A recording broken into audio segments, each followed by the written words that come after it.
Roger Ebert of the Chicago Sun-Times called it a riot of visual invention and weird humor that works on its chosen submoronic level and on several others as well. Dominic Wells of Time Out said, "For those who appreciate dude speak and bozo humor, this is a very funny film." Jay Boyar of the Orlando Sentinel said, "All things considered, I would rather play Twister." This week on Ruined Childhoods, we discuss Bill and Ted's Excellent Adventure and Bogus Journey.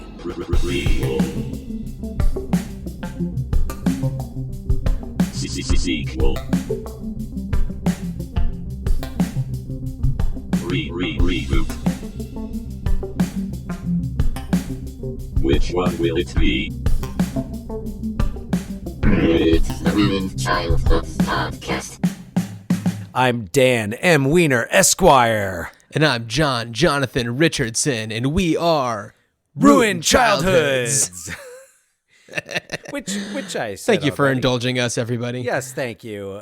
It's Bill and Ted week. So, obviously, it's Bill and Ted week. Yes. Come on.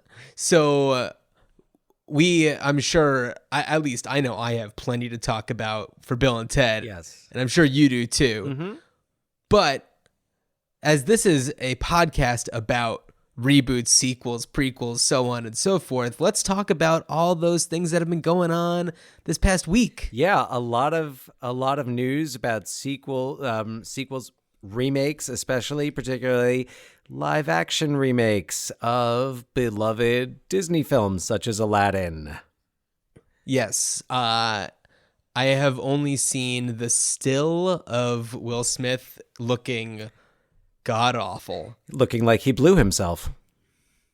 Ooh, that one's for you, Arrested Development fans, and for anyone who doesn't understand that reference, watch Arrested Development. Yeah, just watch Arrested Development. Okay. No, but I'm saying that because there was a flurry of memes with the Will Smith genie side by side, Tobias Funke in his With Blue Man Tobias. Group Oh my God. makeup, and there were photoshops of David Cross's face onto the Will Smith genie body. I haven't seen that. That's fantastic. But But you watched the trailer. I did watch the trailer.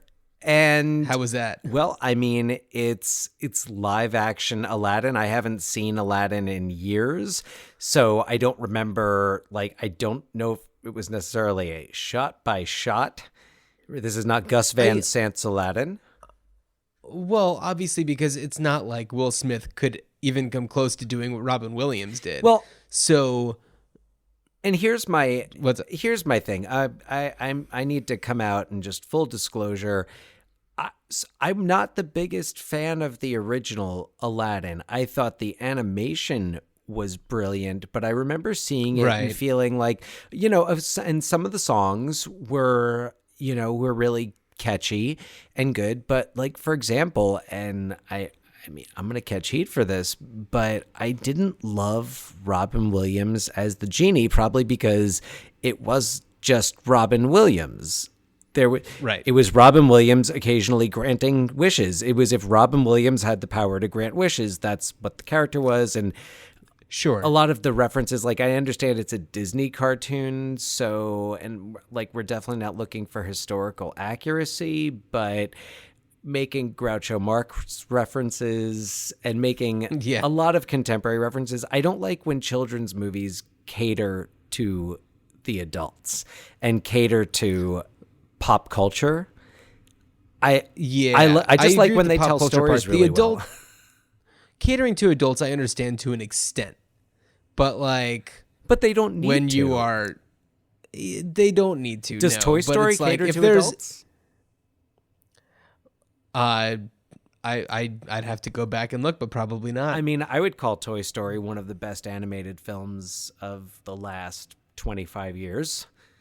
Mm-hmm. And well, another thing about Aladdin is so it's not an original concept developed by Disney. Right. It's, it's a story that has lived well beyond those years. So it's not like telling the story of Aladdin's lamp needs to be, reminiscent of, like, I'm talking about the live action version. Yeah. I wouldn't call it a remake or reboot. Live action I would version. say, well, You know, I it's would like- call it a live action remake because it's the songs, it's the same characters. It's really, it's kind of, Right, it's that's just true. what Disney seems to be doing with their animated films. Yeah. Not that Right, I've seen and the thing is, any like- of any of the live action versions. Yeah. I mean, they make plenty of money. So why not just keep doing it? And I heard that the Jungle Book was excellent. that was good. I liked that one. And I didn't King watch the looks- Mowgli one. The Lion King one looks good too, but it's like they're gonna do it whether they do it right or not, and people are gonna see it and spend money on the tickets. So Anyway, what does it matter? And I think we will have to have a whole episode devoted to these Disney live action remakes. Kind of Probably, like what's the yeah. point, and what does it well, do that's to the the point. legacy? It's money. Well, yeah, okay, but I'm saying I guess there's no point beyond money. Probably not. I mean, I'd Because be interested. It's not like I don't think that parents aren't showing their children the original Aladdin cartoon. Right. Probably not, because it's not like this live action one is going to do something that one isn't doing. In fact, I feel like it's less impressive. Like, I remember really being impressed with the animation, and especially when he's riding I feel like the first like big carpet ride he did, it was really amazing, and I was so impressed that it was animation, and that it was I mean, I believe at the time still hand drawn Yeah. animation. So It definitely seemed like they were pushing the boundaries for animation around that time. oh, definitely.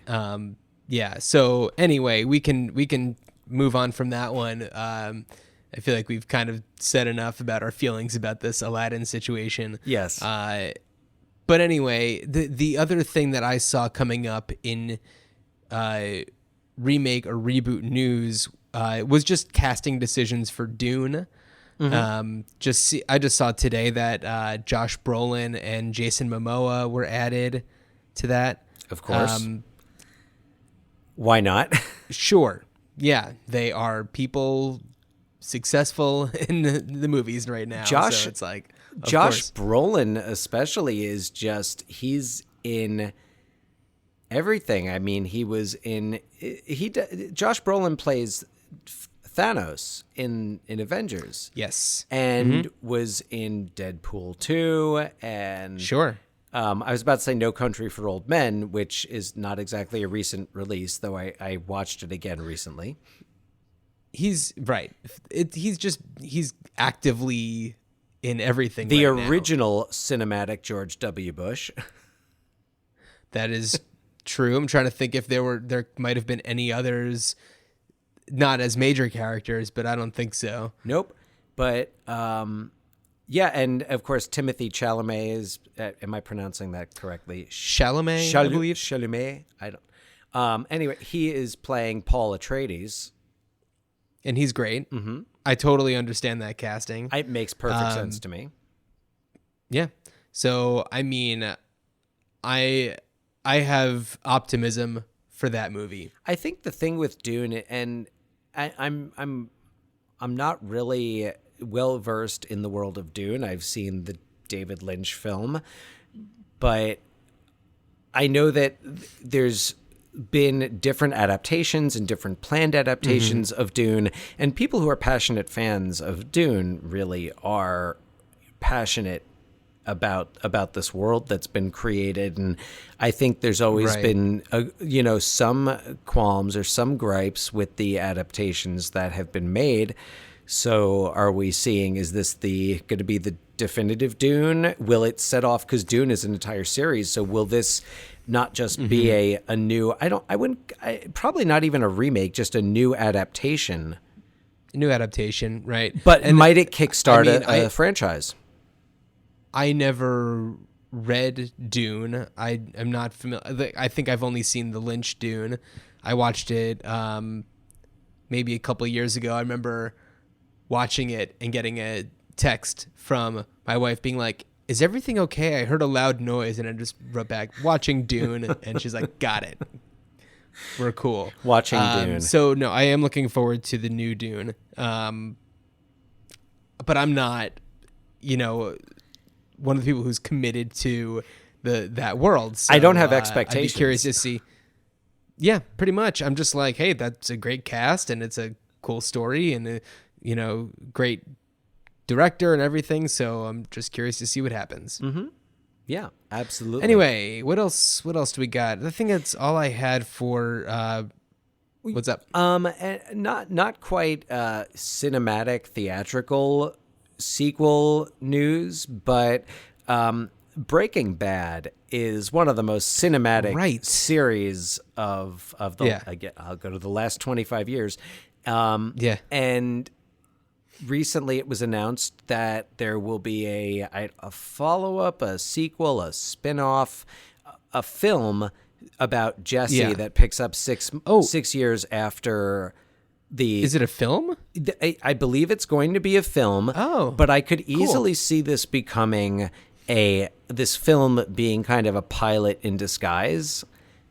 Because Aaron Paul keeps busy and he pops up in things a lot, but he does. It's like he had this groundbreaking performance as Jesse. Yeah. And people tried to put him in things to have him like really command movies, and they haven't really worked. So why not just have him do what he does best? I mean, he's an interesting actor, but it's like it's hard to put him like I think he was in the Need for Speed, which appeared to be like a Fast and Furious type deal. Like, let's capitalize on that. Right. And it's just he's not that like he's a good actor and he's got a lot of nuance, but it's hard. You can't just drop him into a male lead. And expect him to. I think he really needs nuance, and I think hopefully bringing him back to Jesse will be one. It won't be one of those where it's like, all right, well, this is who he is for the rest of his career, but let's remind everybody, like, oh yeah, this guy can act, and I'm hoping with it being this like 6 years later sequel of sorts that it'll allow the writers, it'll allow Vince Gilligan to focus on Jesse and really you kind of give Aaron Paul had a phenomenal character arc in that show. Jesse Pinkman evolved, but the great thing is Jesse can continue to grow and evolve as a character, and I think Gilligan does that really well in his writing, evolving his characters, making the changes make sense. Right, and I also think that I remember reading that Jesse was supposed to be killed off like in the first few episodes. Right. But he was so good and they had such great chemistry that they were just like, no, we have to. He was not, and he just became like this breakout because of it. Like, yeah, it couldn't work without him. And, but going back to something that you mentioned earlier on the topic of Fast and the Furious, have you seen the trailer for, what is it? Hobbs and Shaw. Fast and Furious presents Hobbs and Shaw. That is really interesting because not necessarily a sequel. It's like the new version of National Lampoons. Pretty much. It's really fascinating. I think it's really fascinating that they've actually decided to make it a Fast and Furious presents Hobbs and Shaw. But it totally makes sense because at this point, Fast and the Furious is like it's a genre of its own. It's ridiculous. And these movies come out every couple of years, and it's just more ridiculous car stunts. They're fun. I think I've seen 3 of them now in the theater. I think that the 4th or the 5th on, they figured out what they are. So and. Yeah, it was I feel like I remember because I think it kind of rebooted itself. This is a series that self-rebooted because I remember because it was like, all right, Fast and the Furious, and then it was Too Fast, Too Furious, like with the numeral 2. And then it was Tokyo Drift, and it seemed like after Tokyo Drift, who the powers that be, the geniuses behind Fast and Furious, decided we need to get the fourth one was just called Fast and Furious, and it brought back Vin Diesel. And what's also interesting is that the timelines for them are funky too, whereas like I think that Tokyo Drift takes place after Fast and Furious, or like there's something really funky with the timelines. Yes, and a colleague of mine was telling me about this. Was it a colleague or a student? Someone was running down like the genius of the non-chronological, the non-linear Fast and Furious timeline, and my mind was kind of blown by the complexity. Right. And now who knows where Hobbs and Shaw will fall. Well, Hobbs and Shaw seems to pick up right where the Fast 8 Fate of the Furious left off. Yes. Mm-hmm. Which I'm very excited for because it's just complete insanity. It's Dwayne Johnson and Jason Statham. Yeah. And Idris Elba. Now talking about a franchise that has really gone in a lot of crazy directions. Talk about Bill and Ted. Oh, yeah. Literally has gone in crazy directions.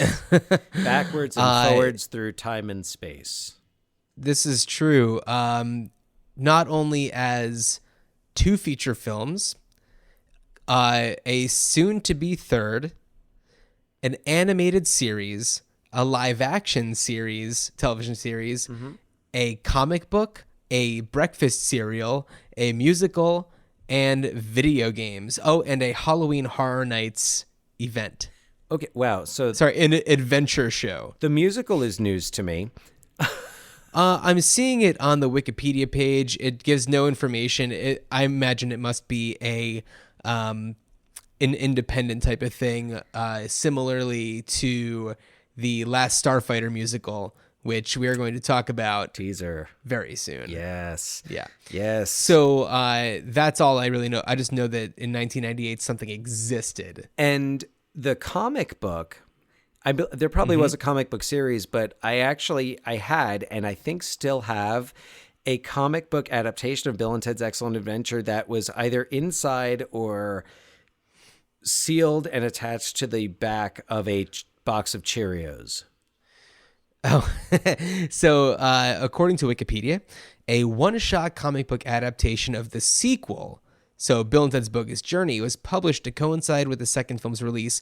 Its popularity led to the series Bill and Ted's Excellent Comic Book by Evan Dorkin and produced by Marvel Comics. So that leads me to wonder, do Bill and Ted exist in the Marvel Cinematic Universe? Oh my God. Can Bill and Ted travel throughout the Marvels? Are Bill and Ted going to be responsible for saving the Avengers? Is Endgame is that secretly Bill and Ted 3? Hope so.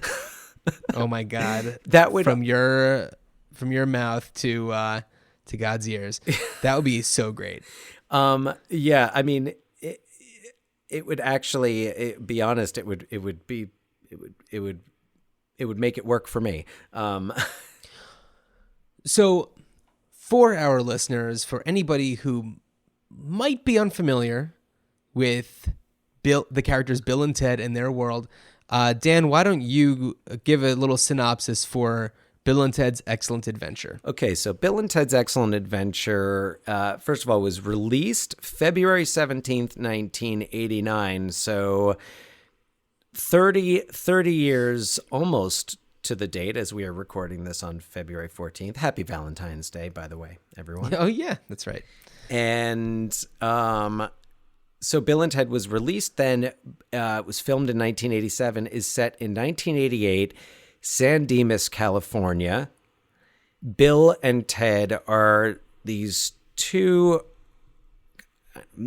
metal obsessed, metalhead teenagers. It's implied that I don't know if it's implied that they're stoners or they just kind of act like stoners. They don't do anything. They don't do any drugs or drink in, I think, the 2 movies, but they're kind of portrayed as Burnouts. Yeah, these two burnouts, and they're doing really, really badly in school. So badly, in fact, that Bill's father, Ted's father, Captain Logan, who these days would probably have protective services called on him.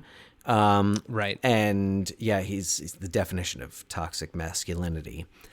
Oh boy. And Ted's father has been threatening Ted with sending him to military school. In Alaska, military school in Alaska, and separating Bill and Ted. So Bill's father is he a therapist in it? Or I thought he was a teacher. do we know Anyway, who ends up marrying a 19-year-old? Yeah, a very young Missy. Yeah. Yeah. Sure. Missy. I mean, That's all you need to know. Yeah. Missy. Yeah. And then, I mean, not to jump too far ahead, but then in the sequel is married to Ted's father. Yeah. I love it. We'll talk. I absolutely love it. I really can't get too much into Bogus Journey because I have so much to say about it. Right. So okay. so Bill and Ted, so it's set in late 80s in Southern California, and these two guys are doing so poorly, and I guess especially history. It's like their history grade is kind of the make it or break it. Bernie Casey is their history teacher. He plays the history teacher rather, and their final. So the final exam or the final presentation, and he's a very ahead of his time teacher. It's not a multiple choice test or a report or a paper. They have to make a presentation focusing on how, I think the initial assignment is 3 historical figures would view San Dimas. Right. Something like that. Because I know in the middle of their voyage, they say, hey, we could stop here, and then they go for extra credit, which I don't know if extra credit was offered as part of this assignment. As a teacher, you would be a real stickler for that type of thing. Yeah, You'd say 4 wasn't the assignment. Yeah. You've made it harder for yourself. Exactly. Yeah, I didn't know. I've heard you can't just do things and expect to get extra credit. It doesn't happen. So they have this huge presentation. They haven't paid attention to anything throughout the entire school year, as far as we can tell. How is it that they refer to? Because we see them in history class as they totally bomb out on every question that they're asked, and the history teacher's like, he seems kind of out to get them, but he kind of also pulls them aside, and he does show them some support. So they have no idea how they're going to do this, and when the inciting incident. You haven't even gotten into time travel yet. Oh, but I'm getting to the Circle K, because what gets them to the Circle K is that Bill's dad wants to nail his young hot wife on Bill's bed. So he gives Bill and Ted some money and sends them out. They go to the Circle K, and as they say, strange things are afoot at the Circle K when a phone booth magically appears out of the sky, and George Carlin steps out of it. George Carlin, yes, Rufus. As Rufus. And we've actually, we do see in the beginning, we're introduced to Rufus in the very beginning. Well, I believe. Yeah, so keep going. Rufus has come from the future. Rufus is this teacher from the future he's sent to make sure that Bill and Ted stay together, because as Wild Stallions, Bill and Ted will eventually create music that like creates peace in the universe and harmony and understanding, and makes the world, all war ends, everything. Yeah. There's a series of headlines, but right, their music. But the thing is, Wild Stallions, they don't know how to play music, because as they say, they need to learn how to play their instruments, and the only way to get to learn to play their instruments is if they get Eddie Van Halen. And yeah, that's just not. They're just banking on, and they're actually banking on, if Eddie Van Halen can join the band, then Eddie Van Halen can do all the musicianship. So Right. So Bill and Ted are they're hopeless and they're bound to fail. So Rufus comes back to save them and offers them this plan of, hey, you take this phone book through time and actually like learn history by experiencing it. Cool, Right. Cool concept. And to even drive the point home, Bill and Ted, from slightly in the future, while they are still making their rounds through history, stop by to talk to themselves, basically, to Right. prove to give Rufus some support and say this guy's he knows what he's talking about. So Right. off they go. So essentially, they go through time. Instead of just learning about it, they collect these historic figures to bring back to San Dimas. And as we find out, they completely nail their presentation, and they bring back some princesses with them that they met along the way. Oh, yes. And by the way, so Bill and Ted, who were completely unprepared for this assignment, compared to everyone else, I mean, even the San Dimas High football rules guy had some preparation. Uh-huh.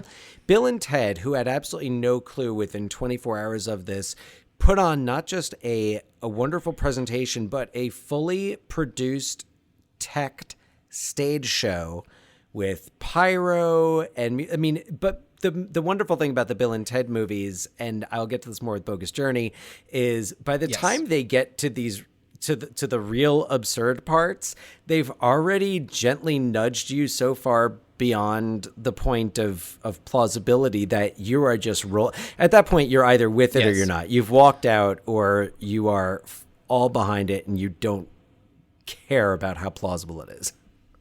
Right, which really brings us to Bogus Journey. And if you don't mind, I'd like to give a little brief synopsis of Bogus Journey, if that's cool. Yeah. Go right ahead. All right, so in Bill and Ted's Bogus Journey, it is a few years later. They have a slightly better grasp about how to play their instruments. The princesses are there. They play the drums and the keyboards, I believe. And they are still completely clueless and not even close to writing a song that's going to change the course of humanity. So, meanwhile, from the future, a super bad guy, like he was Rufus's teacher, he has built robot Bill and Teds to go into the past, kill Bill and Ted, and completely destroy everything surrounding them. Chuck Denomalos is his name. Yes. It's and his name Denomalos is the writer Ed Solomon's name backwards. Anyway, so the robot Bill and Teds are just like completely evil. They go back, they ruin the relationships, they throw Bill and Ted off of the Vasquez Rocks, and Bill and Ted are now dead. Their spirits leave their bodies and they meet death. The Grim Reaper, brilliantly played by William Sadler. Yes, if you've seen Die Hard 2, which I'm sure we'll talk about in the future, Die Harder. you are very familiar with William Sadler. So he plays Death, and it's essentially, it becomes a Seventh Seal parody where he will let them go back to life and be their servants if they beat him in a game. But before that, they actually give him a wedgie, or as they call it, a Melvin. And ditch him, walk back to San Dimas, which is like super far away. They walk back from the afterlife. Oh, that's right. They're They're still at the rocks. They're dead. Right. Yeah. So it's their spirits walk all the way back. They eventually get to hell and are enamored by the devil because they are into heavy metal, of course. But once the devil tries to, put them into their own personal hells, they escape by summoning death and bring him back. Oh, wait, did I completely skip over when they possess. When they Yeah. Oh, sorry about that. They also like possess Ted's dad and his cop partner. His cop partner, and try to tell the cops what's happening, but that doesn't work. It's all completely crazy. They try to infiltrate Missy's seance. That's right. Ed Solomon and Chris Matheson, the writers, have cameos. Yeah, they have their cameos. Right. So of course Missy is into all this new age stuff and is performing a seance. How convenient. So they get in there, but she damns them to hell. That's how they get to hell. All of a sudden she gets really, really good. Like all of a sudden she has command of these mystical powers. It's completely bonkers, but it's okay that it's completely bonkers because we've already granted access for this world to exist, not in our world.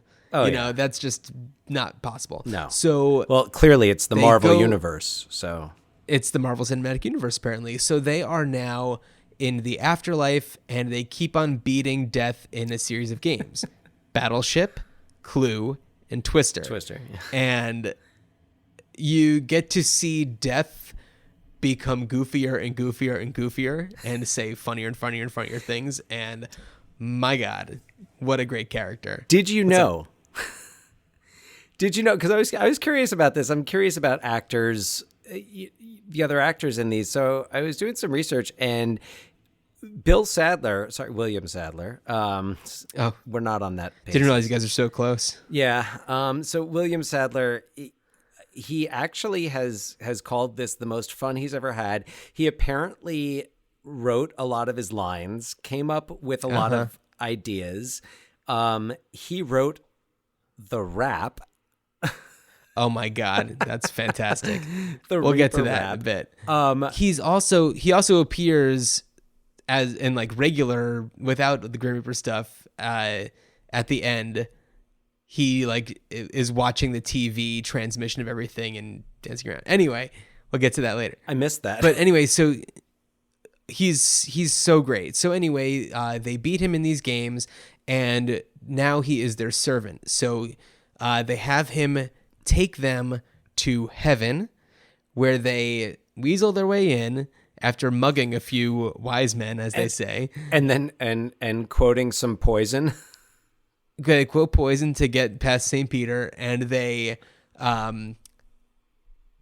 ask God to bring them to the greatest scientist to help them build good robot us's to defeat the evil robot us's. So he directs them to Station. They go into Afterlife, and they see, there's all these historical figures, and of course, playing charades with Einstein, and who else was there? Ben Franklin. Yeah. I want to say... You see Marilyn Monroe somewhere. Lao Tzu, anyway, maybe? I think. So they are all playing charades with Station, which are these two small creatures from another planet. Bill and Ted refer to them as Martian dudes, and the only words that they say are Station. And they're supposed to be the greatest minds of all time. So Bill and Ted bring them back to Earth. So they come back to life. They've got Station. They go to a hardware store. Station gets all the goods that Station needs to build the good robot us's. They walk into a hardware store with the Grim Reaper and two giant creatures. No one bats an eye. No one bats an eye. So, yes, robots are built. Station then runs into each other, and then they become one giant station. It's very confusing. Nobody cares. It doesn't matter. No. Who cares? So then they're at the Battle of the Bands, where evil Bill and Ted robots are planning to kill the princesses on live television.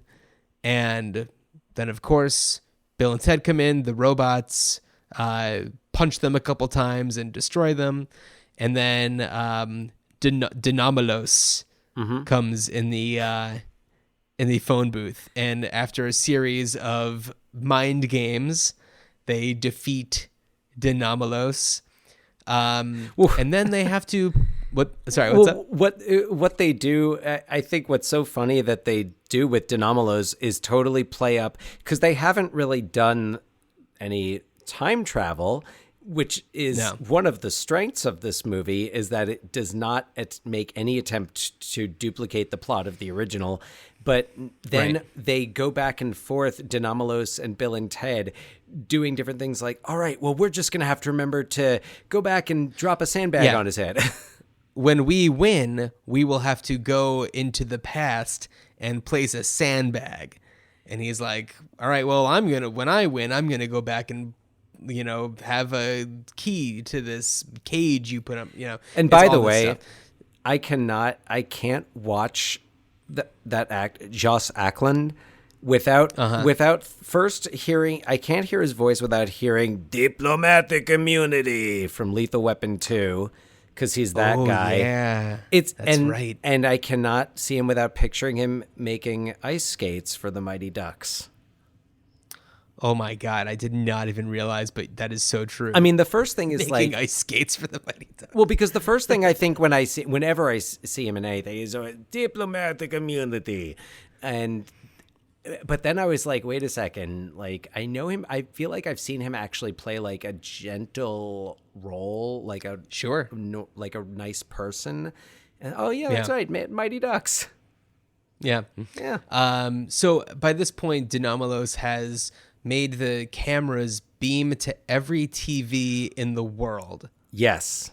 Important to know. So now he's defeated. Bill and Ted then have to play, but they realize, we don't know how to play yet. So they travel through time and then back into time, and they come back like a minute later, and Bill has like a ZZ Top beard, and Ted looks like Dave Navarro. Yeah. Which I don't even know if Dave Navarro looked like that yet, but he definitely was influenced by this. I thought the same thing. He definitely looked like Dave Navarro. Oh, exactly like Dave Navarro. Yeah. And then they play this sweet guitar solo, and then God gave rock and roll to us. Yeah. Which is and the name of the song, or is that just the chorus? Or it's a Kiss song. Oh, is that so? Is it God gave rock and roll to you or to us? I've never even. I just was marveling at to you. I was just marveling at how that was the song that apparently everyone in the world saw this song played, and it things made sense to everybody. Well, okay. Well, actually, one other thing. The woman who is organizing the Battle of the Bands, who's played by Pam Grier, turns out to be Rufus wearing a Pam Grier costume, just to remind you that that's because he didn't need to be there. Well, when Dinamolos took the phone booth and Rufus threw his like guitar orang thing, grappling hook, it's like Batman. Guitar grappling hook, but then you don't know what happened to him, and you forget about it. Honestly, I forgot about it pretty quickly. I did not sit there the whole time wondering, but what happened to Rufus? Right. And then, that's right. There he is.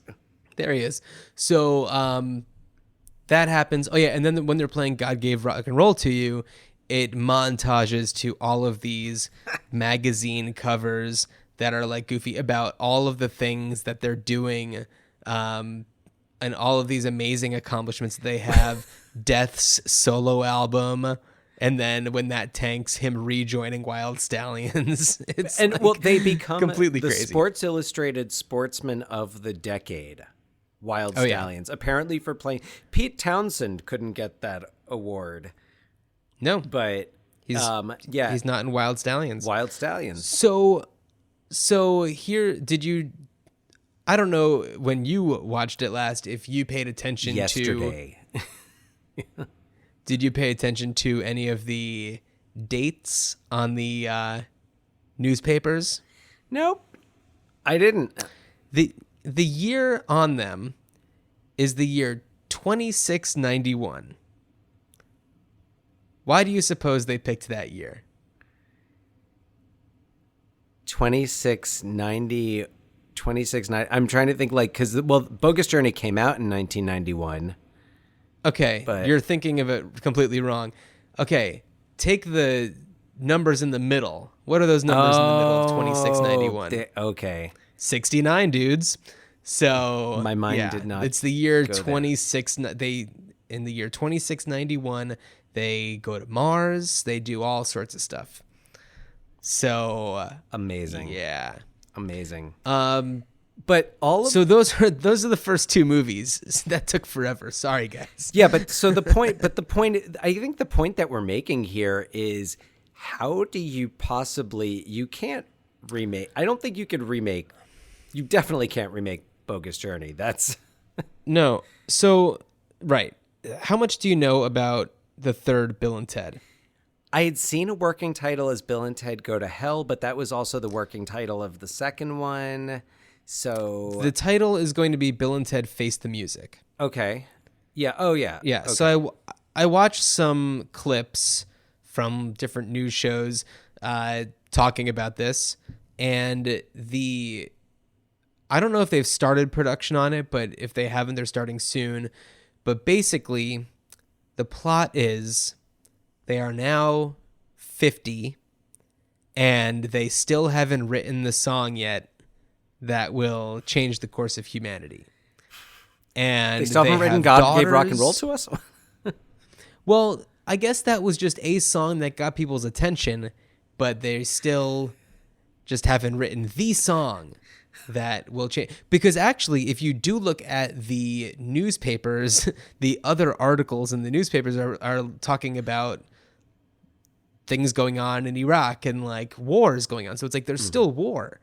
So according to the end of Bill and Ted's Bogus Journey in the newspaper articles. So yeah, it's just them coming to terms with the fact that they still haven't written this song. I mean, So I'm curious to know more about the concept, but I feel like if Chris Matheson and Ed Solomon are working on it, then I have faith that this is not just going to be a let's get back and do the same jokes with, right. And that they're older and now make some old jokes, because what they did with Bogus Journey just really convinced me that they know how to continue telling stories about these characters without it being repetitive. And now, of course, without relying on the same tricks. Right. Yeah. I had an idea for a third Bill and Ted movie, because the way I see it, their idea doesn't work based on the end of Bill and Ted's Bogus Journey and the year 2691. Because if you are placing them in 2019, you are erasing the fact that they existed in 2691 and are making all of these headlines on magazines that don't exist anymore, but maybe they do in print. Yeah, right. Premiere Magazine is back in the 26. Yeah. By the way, 90s. One thing I enjoyed from Excellent Adventure was at the end when he gives them their futuristic, amazing album on CD, where apparently holographic cover art has come a long way, but the actual music format as CD has stayed. Totally. Or it's back. It's retro. Well, another thing to consider is that on the albums that they are known for, they are their young selves. So if they're 50 and still haven't done it yet, then like it doesn't really line up with the worlds they've created before. So what I'm saying is, don't set a third movie in 2019. Set it in 2691.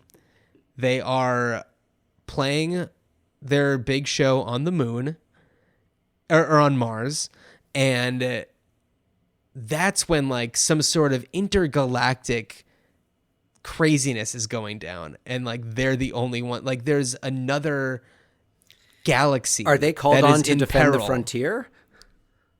Yeah, right. Ooh. Oh man, we're gonna talk about that one pretty soon. Well, yeah, maybe they get called on by like creatures from another galaxy to help them solve their crisis, and they have to travel through space and solve a whole bunch of problems there.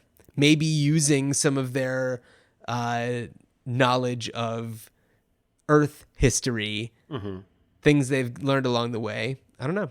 I mean, it definitely wouldn't be repetitive. I honestly, Bogus Journey is so out of the box, and I always knew it was like this weird, crazy, funny movie, but Right. not until I watched it recently did I think about how kind of risky it was. And apparently, I read there's a director's cut that is like 10 times darker, because the director, Peter Whoa. Hewitt, was British, and he said that like his original cut was way too dark for American audiences, but he's like, it would have done very well in Britain. Oh my God.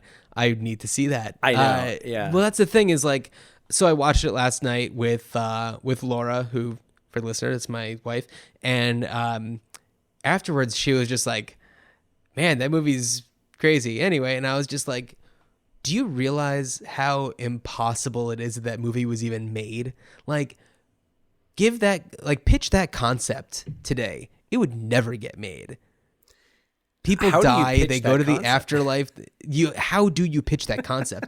Like, and the thing is, it's not like Excellent Adventure did so great that No. it was like an easy sequel. I mean, it did was- better than Weekend at Bernie's that year, It indeed did. which got a completely bonkers sequel. but this it one ranked like 32nd of the year total. I mean, yeah, but Bogus Journey was 35th. Came in, it lost out to William Hurt's The Doctor, but it came in one spot ahead of Dead Again, which is a movie I love, and it came in 2 spots ahead of Right. Soap Dish. I know, a I movie saw that that. we love. Beloved movie. Yes. But William Sadler is I mean, Bogus Journey. Oh, I thought I saw that William Sadler was supposed to be coming back for the sequel. I read one thing that said, like years ago, that they were trying to find a way to get him back in there. I think it's unclear based on the information that's out there, but I would love to see William Sadler involved. He was so great in Bogus Journey. We don't the boundaries of reality clearly don't matter here, and I mean I don't know how I would fit him into your pitch, but which I think is, I mean, He's in the band. it's creative. Yeah, that's right. He's in the band. He's true. When I was trying to think about like how would you remake Bill and Ted's Excellent Adventure? I think I know. Okay. Wait, I'm sorry, not remake Villain's Excellent Adventure, but what you do is they're in the Marvel Cinematic Universe. Thanos snaps his finger. Bill turns to ash, and Ted, with death, have to bring him back. That's amazing. I love that our best ideas are these like crossovers that could potentially. I was thinking again about the Groundhog Day Anchorman. I was having a conversation with someone about it, but I was like, I believe they are both Sony properties. There you go.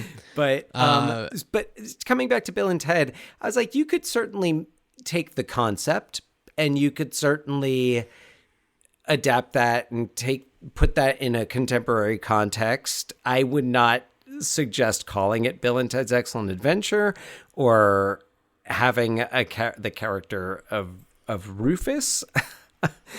Well, yeah, you can't do. I feel like you can't do anything with Rufus anymore. I think the concept of two students who have really high stakes on a project and they travel through time to either learn about history or actually bring back people from history. There are so many other periods you could do. It wouldn't have to be repetitive. And I'm not saying they should do this, but I think the concept is one that you could use again. It could be a Bill and Ted present, like a Fast and Furious presents. Well, maybe we follow back up with Missy. See who Missy's with these days. I don't know. I just I all of a sudden I was like, Keenan and Kel's Excellent Adventure. Keenan and Kel. Oh my God. I mean, I don't. Well, I mean, see, the thing is, like, if George Carlin was still with us, then I could see Rufus, or maybe it's even like one of Rufus's like old students or like somebody from that world. You know, maybe there's some other problem going on and they say, well, you know, this worked that one time with Bill and Ted. Like, maybe it'll work again. What else would you... These people that have made, you know, these big strides in history. I mean, I guess it's not hard, especially if you consider that like Bill and Ted are being kept together so that they can like write an awesome song. Well, presumably more. They're not just one-hit wonders. Which... that concept alone is so great. I love it. It's, you know, it was funny. I was watching it a lot, thinking a lot about Tenacious D and the Pick of Destiny. Oh my God. That movie is so enjoyable. I love it. That's a wacky movie. Well, but it's, you know, similar in a lot of ways where it's like they have to beat I mean, Satan. They have to play the greatest song in the world to beat Satan. Yeah.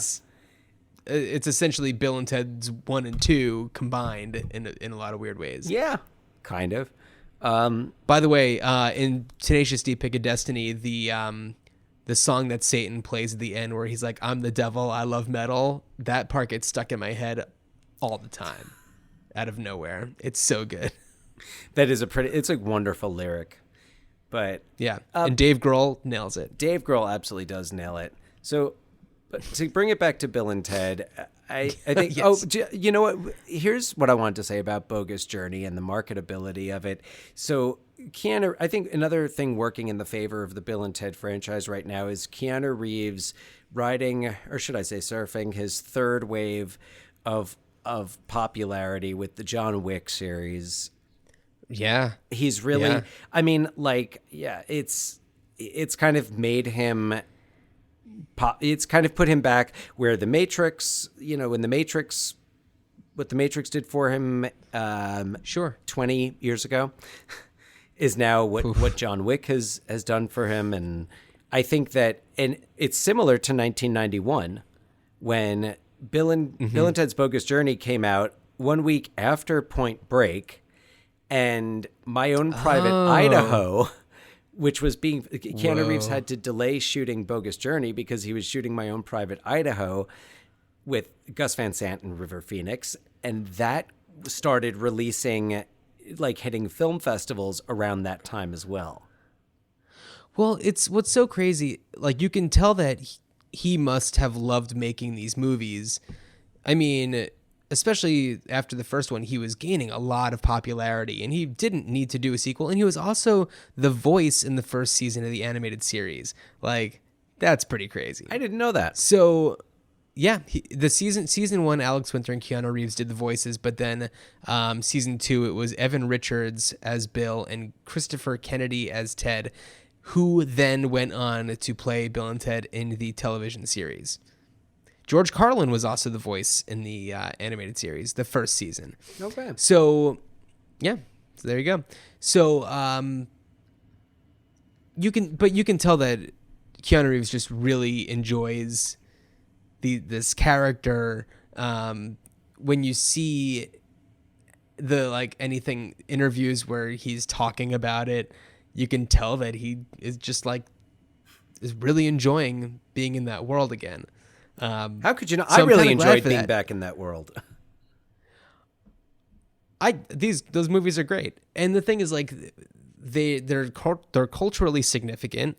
I don't know. I mean, I feel like they they exist in this world in a way that like is very pure and unbelievable that they even exist. Like it gives me a lot of hope. They're just, it's pleasant. I'm happy that there's a third one coming out. And by the way, you didn't ask me, but I did think about this because I thought you would ask me about where and when I saw it. Oh yeah, tell me. I remember specifically when I saw Excellent Adventure. It was at the Westfield Twin Cinema. Okay. Which no Westfield, longer New exists. Jersey. Westfield, New Jersey. And I don't try to look for it. It's been gone for years. Not Westfield. Westfield is still there, but the cinema is long gone. But I saw many wonderful movies there in the 80s and 90s, and I remember sitting in. I remember getting to Bill and Ted's Excellent Adventure. I feel like right as it was about to start, and the theater was packed, and I had to sit in the very front row. And I remember I had a stiff neck for days after that, just because I was sitting watching Bill and Ted's Excellent Adventure, like my neck arched. So you all the were way back. You were 11, 12, something around there. Something around. Yeah, no, I would have been 11. Yeah. 11 and a half. I'm just picturing an 11-year-old you just being like, my neck really hurts. Not that that's what your voice was, but it's like I had a stogie hanging out the side of my mouth. My goddamn Bill neck. and Ted. It was worth it. I got to go to the chiropractor. But I never laughed so hard. But yeah, so Bill and Ted, bottom line is I'm as long as Keanu and Alex Winter and Ed Solomon and Chris Matheson are coming back to do more, I'm all for them continuing the franchise. Yeah. No remake. I trust them. I have aired my grievances about my concerns about respecting the chronology that they have set in place based on the magazine and newspaper covers at the end of Bogus Journey. So that I've said my piece. As long as they stick to the timeline. Never mind that in the first movie they bring back mass murderers really to unleash on San Dimas, but as long as we stick to the timeline, how many? I just every time with Genghis Khan, like just after knowing more about Genghis Khan. I was like, Genghis Khan does not murder or rape anybody in this. Yeah, and he was in a mall on his own for a while. Oh, yikes. I know. Yeah, that's why I was shocked. But anyway, I did read one thing that was like, I don't know if the director's cut had him doing a lot of killing and raping. Yeah, right. I don't know what the latest version of the Bill and Ted Face the Music script is, but I read something about Billy the Kid and Socrates coming back. But I don't know if that's in the latest version. I did the research because I was like, well, I know Genghis Khan and Napoleon were responsible for a lot of deaths. I looked up Billy the Kid, 21. Oh, well, claimed 21. Napoleon, million. Okay. Genghis Khan, 40 million. 40 million. That he's responsible for, and yeah. Socrates, different times. Probably 0, maybe 1. Who knows? He killed people with his ideas. I mean, Joan of Arc probably none. Okay. I looked it up. No, I was doing research on these people. I was also like, Beethoven's not acting too deaf, and right, yeah. Also understands modern instruments really well. And so Beethoven was fully deaf by age 46, which is approximately the age he looks in this. But it would be cool to bring back Jane Wiedlin as Joan of Arc because she's cool. Yeah, Jane Wiedlin of the Go-Go's. Of the Go-Go's, that's right. Yeah. So I don't know. I think I've said my piece about the Bill and Ted franchise. We talked about a lot. Yeah, we did, but it's important to kind of go into why you can't just say, hey, we're going to remake Bill and Ted's or we're going to reboot Bill and Ted's. Can't be done, shouldn't be done. Remaking or rebooting, no, definitely not. I agree with a sequel because I am completely for being placed into their world one more time. Absolutely. I'm with you on that. Especially with where Keanu Reeves has landed in his career. And Alex Winter, I mean, he's become a documentary filmmaker. Oh, yeah. Yeah, this one interview I watched, it's him talking about his like not his cryptocurrency, but his blockchain documentary. And they're just like, now let's talk about Bill and Ted. And he's like, all right, well, I've got this other documentary that I have coming out too. And he's like, clearly is way more into that. Than, he's much more of an auteur. Truly. But you can tell he's pretty psyched about it. But it's just, they're a good time. Yeah. Those guys. I really hope that this next one has fewer, if maybe hopefully zero homophobic slurs. Oh yeah, because they did a couple of those in the first one. The second one also was it in the second one also. Yeah, at least twice. Yeah, there's some there. I mean, when Denomalos gets the Melvin, he enjoys it. Yeah. Oh, that's right. There is that little like half smile. He has at that, the ooh. end. Yeah. That's right. Death gives Denomalos a Melvin. Yeah, but we could go on, but we shouldn't. We won't. We shouldn't. But let's talk about what we have coming up on our next episode. So our next episode, a very special episode of Ruined Childhoods, we will be talking about 1984's The Last Starfighter. For anybody who knows us, you're probably surprised we haven't gotten to this one yet. We were waiting. We're waiting for the fourth episode. Well, or fifth. Fifth. This is the fourth fifth. right now. It's happening as we speak. My God. Yeah. But we are looking forward to having a special guest with us. That's right. For The Last Starfighter. The third of the brothers, Scott, he will be with us talking about The Last Starfighter. This was a big movie for us growing up. I'll be sure to tell that story. Why it was a big movie for us. And then 20 minutes later, we'll start talking about the movie. Yeah, right. So, I want to give a special thanks to everyone who's been rating and reviewing us on iTunes and Apple Podcasts. Yes. We have a 5-star rating. That's exciting. Thank you, whoever you are. Whoever you are out there. So that's pretty exciting. And for everyone who's been subscribing, that's so cool. And I've encountered a lot of people who I work with who have been like, hey, I listened to such and such episode. And I'm like, really? Why? And then people, and shout out to the daycare dads out there. The daycare dads. Let me know that they've been listening. Again, why? I can't believe. Okay, I don't question it. cool. If you're listening and you're coming back for more, thank you. Please let us, you have a voice in this, email us at ruinedchildhoodspod@gmail.com. Let us know your thoughts on anything that we've talked about or anything you'd like to hear us talk about. Totally. I was about to go into a party on and then, no, wrong franchise. No, we'll get to that one, I'm sure, another time. Yeah. Maybe. I don't know.